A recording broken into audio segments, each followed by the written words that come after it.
Bible గ్రంథంలో రాస్తుంది. రాజుగారు రాజ్యం మీద కోట మీద సంచారం చేస్తున్నాడు. సాయంకాలం పూట ఒక స్త్రీ వచ్చింది అక్కడికి.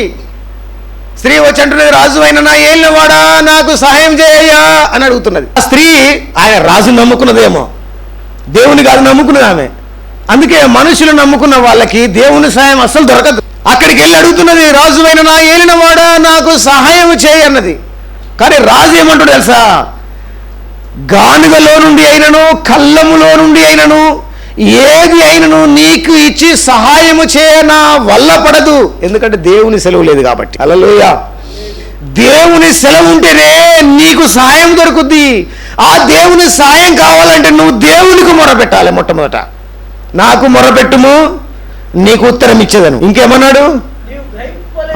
నీవు గ్రహించలేనటువంటి గొప్ప సంగతులను, గూఢమైన సంగతులను నీకు